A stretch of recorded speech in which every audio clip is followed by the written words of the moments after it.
Hello കൂട്ടുകാരെ, ഇന്ന് നമ്മുടെ ശംഖുപുഷ്പമില്ലേ, നീല ശംഖുപുഷ്പം വെച്ചിട്ട് ഒരു പായസമാണ് കേട്ടോ തയ്യാറാക്കാൻ പോകുന്നത്. അപ്പോൾ അതെങ്ങനെയാണ് നല്ല ഹെൽത്തി ആയിട്ടുള്ള ഈ പായസം തയ്യാറാക്കണം, നമുക്ക് നേരെ വീഡിയോയിലേക്ക് പോകാം.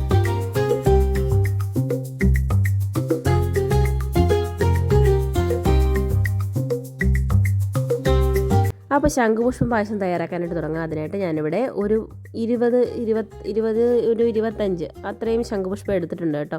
അതിനുശേഷം നല്ലതുപോലെ കഴുകി എടുത്തതിന് ശേഷം ഇതുപോലെ അതിൻ്റെ താഴെയുള്ള ആ ഒരു കാമ്പുണ്ടല്ലോ, അത് നമ്മൾ കട്ട് ചെയ്ത് കളയണം കേട്ടോ. അതിൻ്റെ ആവശ്യമില്ല, നമുക്ക് ആ ഇതള് മാത്രം മതി. അപ്പോൾ ഇതള് മാത്രമായിട്ട് നമുക്കെല്ലാം അതിൻ്റെ കാമ്പൊക്കെ കളഞ്ഞതിന് ശേഷം ഇതള് മാത്രമായിട്ട് എടുക്കാം കേട്ടോ. അപ്പോൾ ആദ്യമേ തന്നെ ഇത് നല്ലതുപോലെ കഴുകി എടുത്തതിന് ശേഷം വേണം ഇതൊക്കെ എടുക്കാൻ കേട്ടോ. ഇല്ലാന്നുണ്ടെങ്കിൽ നമ്മൾ എവിടെ വേണമെങ്കിലും നിൽക്കുന്നതാണ്, അഴുക്കൊക്കെ ഉണ്ടാവും. അപ്പോൾ ചിലപ്പം മണ്ണുണ്ടാവും. അതൊക്കെ നല്ലപോലെ കഴുകി വൃത്തിയാക്കി എടുത്തതിന് ശേഷം അതിനകത്തേക്ക് ചൂടുവെള്ളം ഒഴിച്ചു കൊടുക്കുവാണ്. നല്ല തിളച്ച വെള്ളമാണ് കേട്ടോ ഒഴിച്ചു കൊടുക്കുന്നത്. തിളച്ച വെള്ളം ഒഴിച്ചു കൊടുത്തതിന് ശേഷം ഒരു 10 മിനിറ്റ് വെച്ച് കഴിയുമ്പോഴത്തേന് നമ്മൾ അതിനകത്തു നിന്നൊക്കെ നമ്മുടെ കളർ ഇളകി വരും. ശരിക്കും ഇതിന് നീല ശംഖുപുഷ്പമാണ് ഉപയോഗിക്കേണ്ടത്, എന്നാൽ മാത്രമേ ആ കളറും ഒക്കെ കിട്ടത്തുള്ളൂ.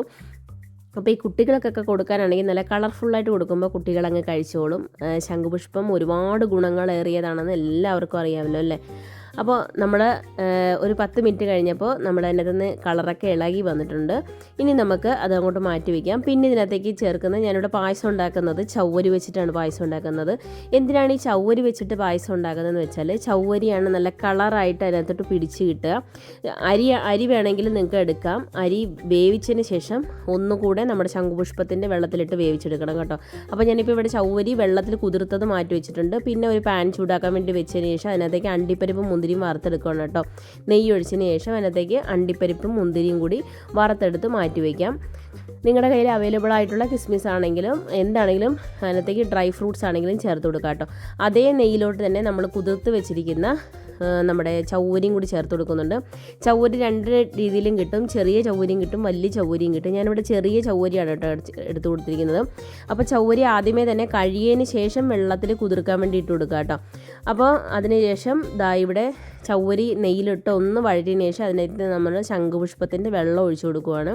ഇനി നമുക്ക് ചവ്വരിയിൽ കട്ടയൊന്നും കെട്ടാതെ നല്ലതുപോലെ ഇളക്കി മിക്സ് ചെയ്തതിന് ശേഷം നമ്മുടെ വെള്ളത്തിൽ കിടന്ന് ഈ ചവ്വരി നല്ലതുപോലെ വേവും കേട്ടോ. കുറച്ചും കൂടി വെള്ളം ചേർത്ത് കൊടുക്കണമെങ്കിൽ ചൂടുവെള്ളം വേണമെങ്കിൽ ചേർത്ത് കൊടുക്കാം കേട്ടോ. അപ്പോൾ നമ്മുടെ ചവ്വരി നല്ലപോലെ വെന്ത് വന്നതിന് ശേഷം നമുക്ക് അതിനകത്തേക്ക് പഞ്ചസാര ചേർത്ത് കൊടുക്കാം. പഞ്ചസാരയ്ക്ക് പകരം നിങ്ങൾക്ക് വേണമെങ്കിൽ ശർക്കര ചേർത്ത് കൊടുക്കാം. പക്ഷേ ശർക്കര ചേർത്ത് കൊടുക്കുമ്പോൾ കറക്റ്റ് ഈ കളർ അങ്ങോട്ട് മാറിപ്പോകും. അതുകൊണ്ടാണ് ഞാൻ പഞ്ചസാര ചേർത്ത് കൊടുക്കുന്നത് കേട്ടോ. പിന്നെ അതിനകത്തേക്ക് ചേർത്ത് കൊടുക്കുന്നത് കുറച്ച് ഏലക്കാപ്പൊടി ചേർത്ത് കൊടുക്കുന്നുണ്ട്. അതിനുശേഷം നല്ലതുപോലെ നമ്മുടെ പഞ്ചസാരയൊക്കെ അലിഞ്ഞ് വരണം. അലിഞ്ഞ് വന്നിട്ട് നല്ലപോലെ ഒന്ന് നമ്മുടെ ചവ്വരിയിലോട്ടൊക്കെ നല്ലപോലെ പിടിച്ച് നല്ല സെറ്റായിട്ട് വരും കേട്ടോ. ആ സമയത്ത് നമുക്കതിലേക്ക് നല്ല കാച്ചിയ പാല് ചേർത്ത് കൊടുക്കാം കേട്ടോ. പച്ചപ്പാൽ ചേർത്ത് കൊടുക്കുന്നതിനെക്കാട്ടിലും നല്ലത് കാച്ചിയ പാൽ ചേർത്ത് കൊടുക്കുക. കാരണം നമ്മളിത് ഒരുപാടിട്ട് തിളപ്പിച്ചെടുക്കുന്നില്ല. അതുകൊണ്ട് കാച്ചിയ പാൽ ചേർത്ത് കൊടുക്കാൻ വേണ്ടി നോക്കുക. പച്ചപ്പാലാണെങ്കിലും കുഴപ്പമൊന്നുമില്ല കേട്ടോ. അപ്പോൾ ചീത്തയാവാതിരിക്കാൻ വേണ്ടിയാണ്. അപ്പോൾ നമ്മൾ പാലും കൂടി ചേർത്ത് നല്ലതുപോലെ മിക്സ് ചെയ്തിട്ടുണ്ട്. അതിനുശേഷം അതിനകത്തേക്ക് കുറച്ച് നമ്മൾ വറുത്ത് വെച്ചിരിക്കുന്ന ഡ്രൈ ഫ്രൂട്ട്സും കൂടി ചേർത്ത് കൊടുത്തതിന് ശേഷം ഒരു തിള വന്നാൽ മതി. ഒരുപാടിട്ട് തിളപ്പിക്കേണ്ട. കാരണം നമ്മുടെ ചവ്വരി എന്ന് പറഞ്ഞാൽ ഇരുന്ന് കട്ടിയാവുന്നൊരു സാധനമാണ്. അപ്പോൾ കുറച്ച് ലൂസായിട്ട് തന്നെ പാല് ആവശ്യാനുസരണം ഒഴിച്ചു കൊടുക്കണം കേട്ടോ. ഇല്ലാന്നുണ്ടെങ്കിൽ കുറച്ച് കഴിയുമ്പോൾ തന്നെ നമ്മുടെ പായസം നല്ല കട്ടയായി പോകും.